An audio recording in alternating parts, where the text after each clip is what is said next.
हमारे जीवन में अक्सर ऐसे क्षण आते हैं जब हम दुविधा में होते हैं और सही समय पर सही निर्णय नहीं ले पाते। ऐसे में श्रीमद् भगवत गीता के श्लोक में मनुष्य जीवन की हर समस्या का हल छिपा है। गीता के 18 अध्याय और 700 गीता श्लोक में कर्म, धर्म, कर्मफल, जन्म, मृत्यु, सत्य, असत्य आदि जीवन से जुड़े प्रश्नों के उत्तर मौजूद हैं, जिनसे आप प्रेरणा ले सकते हैं। जिसको हम गीता के नाम से जानते हैं, वह 700 श्लोक का एक हिंदू लेख है जो महान युद्ध महाभारत का ही एक हिस्सा है। ये दरअसल महान पांडव राजकुमार अर्जुन और उनको रास्ता दिखाने वाले भगवान श्री कृष्ण के बीच में हुई बातचीत का भाग है। ये संस्कृत भाषा में लिखी गई है महान लेखक व्यास जी के द्वारा। ऐसा कहा जाता है कि भगवत गीता में हमारी जिंदगी से जुड़े सारे सवालों के जवाब हमें मिल जाते हैं। अगर आपको अपनी जिंदगी में कोई दुख हो या कोई परेशानी हो, या आप किसी ऐसे रास्ते में फंस गए हैं जिसके दो मार्ग और आपको समझ नहीं आ रहा आपको कौन सा रास्ता चुनना चाहिए, तो आप भगवत गीता पढ़ लीजिए। आपको आपकी सारी परेशानियों के जवाब मिल जाएंगे। भगवत गीता का उपदेश सुनते ही या पढ़ते ही आपकी सारी परेशानियां एकदम से हल हो जाएंगी और आप बहुत शांत महसूस करेंगे। कहते हैं गीता को पढ़ लेने से आपके सारे जन्मों के पाप इसी जन्म में खत्म हो जाते हैं। श्रीमद् भागवत गीता में कहते हैं, कुरुक्षेत्र की पृष्ठभूमि में 5000 साल पहले भगवान श्री कृष्ण ने अर्जुन को उपदेश दिया था, जो श्रीमद् भगवत गीता के रूप में प्रसिद्ध है। भले ही पुराना है, लेकिन यह आज के दौर में भी आपकी सारी परेशानियों के हल आपको दे सकता है। भगवत गीता आपको एक जीने का ऐसा ढंग सिखाती है जो भरोसे और त्याग पर निर्भर होता है। जब तक आपको किसी चीज पर भरोसा नहीं है, आप उसको हासिल नहीं कर सकते, और जब तक आप प्यार नहीं करेंगे, तब तक आपको कुछ हासिल नहीं होगा। भरोसे और त्याग से ही आपको सब कुछ हासिल हो सकता है। गीता में श्री कृष्ण ने अर्जुन को ये बताया कि वह भगवान विष्णु के अवतार हैं। भगवत गीता में बताया है जीवन का अर्थ क्या है। जीवन का अर्थ जानना है तो पहले खुद से पूछो कि तुम्हारा कर्तव्य क्या है।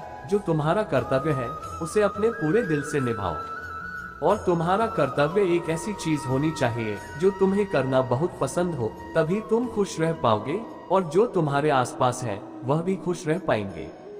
सब में मैं हूँ, मैं हूँ, मैं ही हूँ, मैं ही सबकी शुरुआत हूँ। मैं शुरू से भी पहले था और सब खत्म होने के बाद भी रहूंगा। सब मुझ में है और मैं सब में हूँ। जो भी तुम देख सकते हो, छू सकते हो, सुन सकते हो या चख सकते हो, वो सब मैं हूँ। ये नदियाँ, पहाड़, सूरज, ग्रहण, चांद, सितारे सब मैंने बनाए हैं। मैंने ही भगवान, राक्षस और शैतान बनाए। मैं सर्वव्यापी हूँ। मैं ही ब्रह्मा बन के सब बनाता हूँ और रुद्र बन के सब नष्ट कर देता हूँ। मैं ये सृष्टि यूं ही बनता और तोड़ता रहूंगा ताकि आत्माओं को मौके मिल सके जन्म और मृत्यु से मोक्ष पाने को और हमेशा के लिए परमात्मा के साथ रहने को। आत्मा अजन्मी है, इसे कोई मार नहीं सकता। भगवान कृष्ण ने अर्जुन को संदेश दिया कि आत्मा को कोई जला नहीं सकता, डूबा नहीं सकता और न ही काट सकता है, लेकिन आत्मा को परमात्मा के साथ हमेशा रहने के लिए ये परीक्षा रूपी जीवन में बैठना ही पड़ेगा। इस परीक्षा के लिए परमात्मा से बिछड़ के आत्मा को पृथ्वी पर किसी न किसी रूप में जन्म लेना पड़ता है। 88 करोड़ जूनियों को जीने और भोगने के बाद एक आत्मा को मनुष्य का शरीर और दिमाग मिलता है।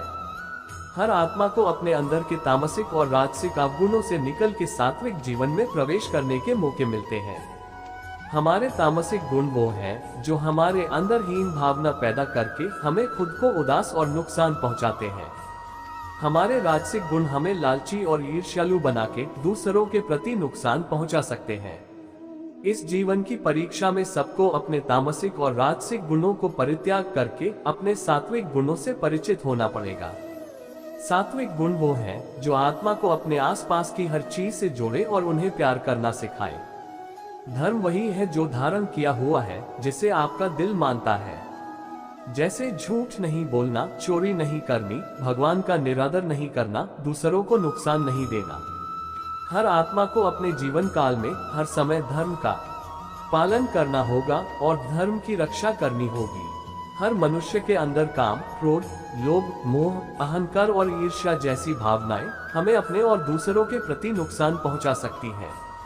इन भावनाओं को मनुष्य को हमेशा अपने नियंत्रण में रखना होगा, क्योंकि इनके बहाव में किया गया कोई भी काम हमारी जीवन भर की परेशानी का कारण बन सकता है। हमारी इच्छाएं ही मूल कारण है हमारा पृथ्वी पर वापस आने का। इस परीक्षा रूपी जीवन में हर मनुष्य हर समय कुछ इच्छाएं रखता है। कुछ इच्छाएं एक ही जन्म काल में पूरी हो जाती है तो कुछ अधूरी रह जाती है, और उनको पूरा करने के लिए आत्मा को फिर से पृथ्वी पर आना पड़ता है। अगर हम कोई भी इच्छा न रखें तो हम इस जीवन और मृत्यु से मुक्त हो सकते हैं।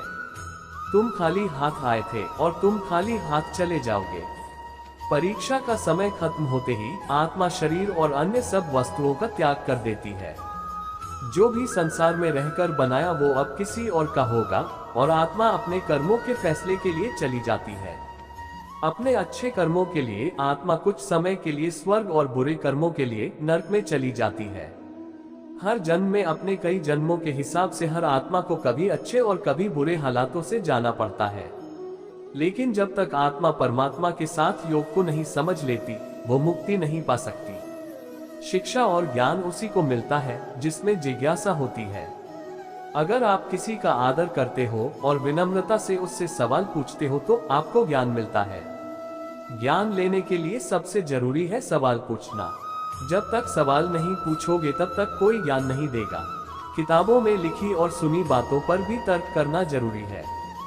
सुख दुख का आना और चले जाना सर्दी गर्मी के आने जाने के समान है। खुशी सबको चाहिए, लेकिन पता किसी किसी को है कि खुशी पाने कैसे है। भगवद गीता में लिखा है कि न सुख ज्यादा देर टिकता है और न दुख, ये मौसम की तरह बदलते रहते हैं। इन्हें सहना सीखना चाहिए। मनुष्य अपने शरीर, दिमाग या दिल से भगवान को पा सकता है। शरीर द्वारा किए कर्मों के माध्यम से परमात्मा को पाने को कर्मयोग कहते हैं। ऐसे कर्म जो परमात्मा की इच्छा से हो और दूसरों के कल्याण के लिए हो। जो हुआ वह अच्छे के लिए हुआ है, जो हो रहा है वह भी अच्छे के लिए ही हो रहा है, और जो होगा वह भी अच्छे के लिए ही होगा। इसलिए आप जिस वजह से उदास हैं उसे भूल जाइए। अगर आपका जॉब इंटरव्यू अच्छा नहीं गया या फिर आपकी रिलेशनशिप अच्छी नहीं चल रही तो ये समझिए ऐसा ही होना लिखा है और ये अच्छे के लिए ही है। ये सब कुछ किसी कारण से ही हो रहा है। आपको भविष्य के बारे में चिंता करने की आवश्यकता नहीं है, न ही आपको अतीत पर ध्यान देना चाहिए। आपके पास केवल वर्तमान पर नियंत्रण है, इसलिए इसे पूरी तरह से जिए। कर्म करो, फल की चिंता मत करो। भगवद गीता में कहा गया है कि कर्म करते जाओ, लेकिन फल की चिंता कभी मत करो। आज हम केवल पैसे के लिए, बेहतर घर, कार और सुरक्षित भविष्य के लिए काम कर रहे हैं।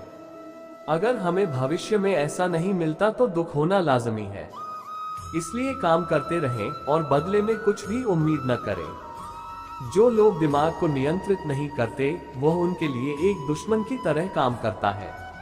अपने मन पर नियंत्रण रखना अत्यधिक आवश्यक है। अगर आप अपने मन पर नियंत्रण नहीं करते तो आपका ही मन आपके लिए शत्रु का काम करेगा। आत्मा न तो पैदा होती है और न ही वह मरती है। भय और चिंता हमारे दो दुश्मन हैं। जब हमारे भीतर एक डर पैदा हो जाता है तो हम कुछ भी हासिल नहीं कर सकते। ये डर हमारे सपनों और महत्वाकांक्षाओं को मारता है। निडर बनिए, निडर व्यक्ति को कोई नहीं रोक सकता। इसी प्रकार मृत्यु का डर भी बेतुका है, क्योंकि आत्माएं मरती नहीं। मनुष्य अपने विश्वास से बनता है। जैसा वह मानता है वैसे ही वह बन जाता है।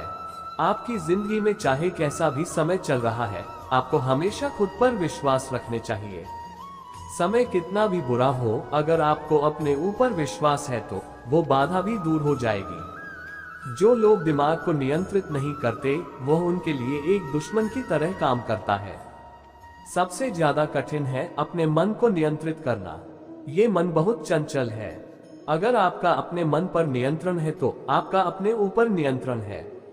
अगर आपका खुद का मन नियंत्रण में नहीं होगा तो वो आपके लिए आपके दुश्मन की तरह ही काम करेगा। सदैव संदेह करने वाले व्यक्ति को प्रसन्नता ना इस लोक में मिलती है, ना ही कहीं और। शक ऐसी चीज है जिसकी वजह से कभी भी किसी को खुशी नहीं मिलती। इसलिए कभी भी किसी पर संदेह मत करो। वासना, क्रोध और लोभ नरक के 3 द्वार हैं। प्रेम, सहिष्णुता और निस्वार्थता को अपने जीवन में लाना चाहिए। अपना अनिवार्य कर्तव्य निभाएं, क्योंकि कर्म करना वास्तव में कर्म न करने से बेहतर है। ये मन ही है जो किसी का मित्र और किसी का शत्रु होता है। एक महान व्यक्ति द्वारा जो भी कार्य किया जाता है, आम आदमी उसके नक्शे कदम पर चलता है, और जो भी मानक वह अपने कार्य द्वारा निर्धारित करता है, उन्हें सारी दुनिया अपनाती है। जो पैदा हुआ है उसकी मृत्यु भी निश्चित है, जैसे जो मृत है उनके लिए जन्म। इसलिए जिसे बदल नहीं सकते उसके लिए शोक मत करो। निस्वार्थ सेवा के माध्यम से आप हमेशा फलदायी रहेंगे और अपनी इच्छाओं की पूर्ति पाएंगे। जब ध्यान में महारत हासिल होती है तो मन एक हवा रहित स्थान पर दीपक की लौ की तरह अटूट होता है।